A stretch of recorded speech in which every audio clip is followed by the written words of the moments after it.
hipster revolution suggests that hipsters are making an impact within society. This is especially true when looking at American consumerism and the various movements that hipsters have started.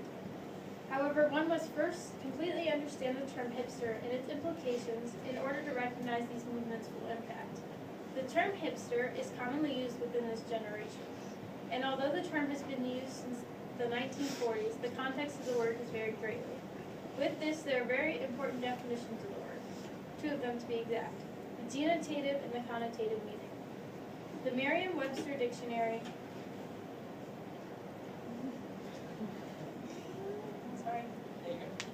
The Merriam-Webster dictionary defines a hipster as, quote, a person who is unusually aware of and interested in new and unconventional patterns, such as those found in jazz or fashion. However, the more widely known definition, published by the Urban Dictionary, counters hipsters reject the culturally ignorant attitudes of mainstream consumers, whose styles are usually too edgy for the culturally sheltered mainstream consumer.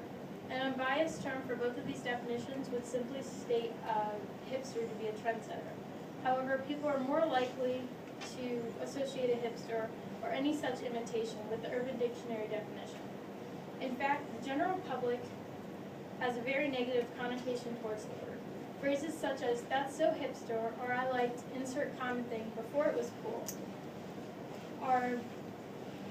have given hipsters such a devalued meaning. It has become a long-running, entirely some-told joke. For example, if three friends are hanging around a coffee shop one afternoon and a song comes on, one might comment they just love that song. However, another may say, "Oh, I heard this song before it became popular. It's pretty overplayed, don't you think?" And in turn, the third friend may most likely sarcastically comment, "Well, aren't you a hipster?" Now, in this scenario, the way the hipster friend is portrayed gives the illustration that hipsters are snobby, seemingly above everyone else, and ironic. And although this is the image that most people tend to associate with hipsters, it's false. Michael Murray supports this in his article in praise of hipsters by commenting, quote, "In hipsters we see foreshadowing of a small and very fashionable guerrilla uprising against the monolith, which we should pay attention to rather than mock it, for like the hippies before them, they may just be at the forefront of a necessary cultural revolution." However, the negative connotation of this word makes people overlook the benefits within the hipster revolution. In Proud Hipsters Unite for Indie Christmas by author Mike Bell, it is argued that hipster jokes have, quote, become the lazy catch-all pejorative for everyone, from those who have discerning tastes in clothes, film, and music, to those who have read a book, wear shoes, or walk upright. Here the stereotype is recognized in that hipsters can include anyone, and therefore highlighting that the jokes are just getting old. But in contrast, the benefits are not, and these benefits were already in motion before the idea of hipster became mainstream. In fact, any true hipster is most likely too busy improving their personal lives to worry about commenting that the song that everyone's been listening to is so last year. Because the real hipster revolution is about spreading ideas, not judging others on their taste. This movement did not start because people simply wanted to be different, but rather because change needed to happen. In December 2007, the Great Recession began, which then started a time which job cuts and poverty were at an all-time high. According to the stateofworkingamerica.org, the result of loss of wealth led to sharp cutbacks in consumer spending. This loss of consumption, combined with the financial market chaos, led to a collapse in business investments. As consumer spending and business investments dried up, massive job loss followed. Of course, anyone who fell victim to job loss and pay cuts would opt for money-saving values, such as alternate transportation, like riding a bus or the bike or simply walking to work, shopping at secondhand stores, and learning tips for recycling and upcycling the items that they already had. It was during this time, especially, that people were learning that not everything needs to be bought, contradictory to our first instinct. These people looking to save money blocked out advertising and normalcy of mainstream culture simply because they could not afford it. Now let's take a look at what we have. Here's someone who's looking to save money, oppose cultural norms, are environmentally conscious, and rethink financial decisions. Does this sound familiar? However, these ideas have had a lasting effect within the past 8 years. People are still looking to save money and perhaps have never stopped.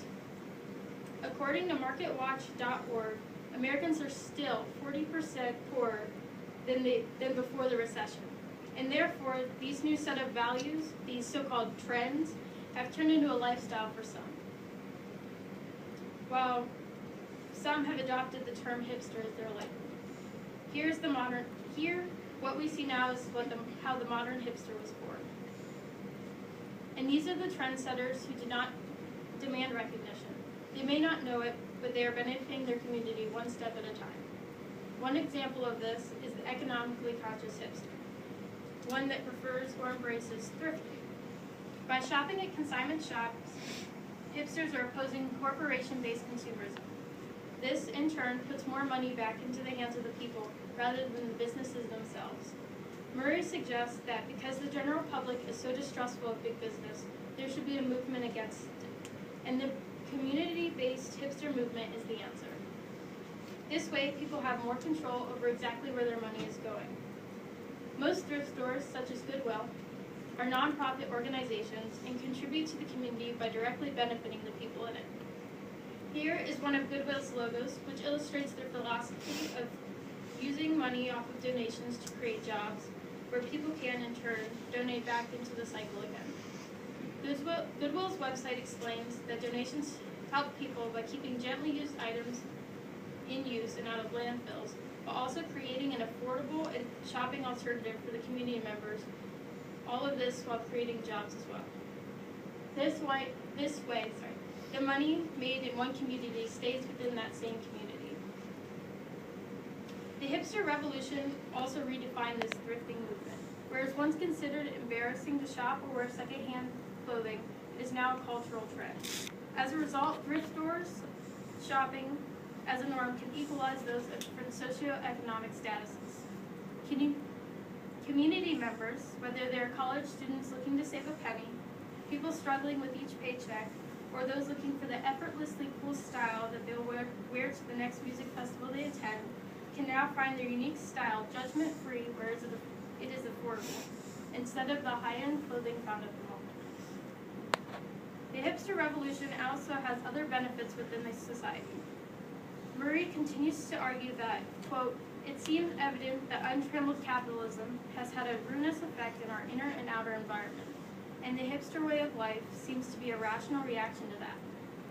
He continues to make the point that in small and meaningful ways, they are taking small steps toward gaining authority over our lives and the environment that we live in. Even pertaining to thrifting, this is true. Because more people are buying less mass-produced items, less products are being made, and therefore less resources are being used.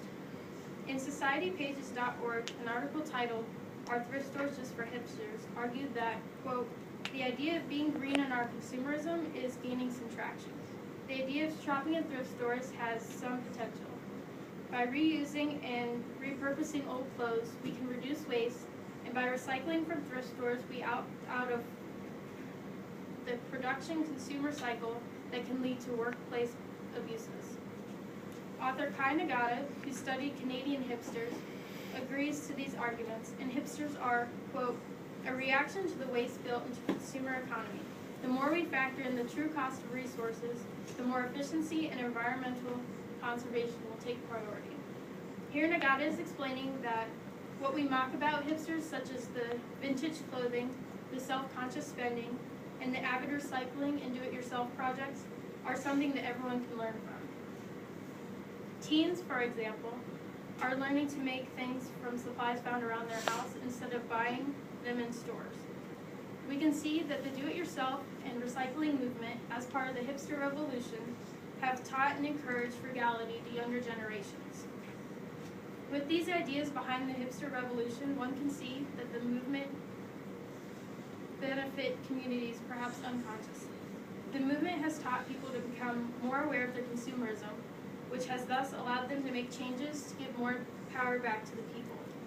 Hipsters have saved time and money for most people and should be viewed for its cultural significance and its impact. The connections to this lifestyle are not something to be made fun of, but rather rejoice. The hipster revolution may just be the community and economic change that people have been searching for. So know the hipster movement is not a phase, or at least we should hope not, because the more money-saving ideas, the more environmentally friendly, the more consumer awareness that we have in this society, the better. Who cares what is mainstream or isn't, as long as it supports the idea that hipsterism is a movement for the people, by the people, and just for the benefit of the people.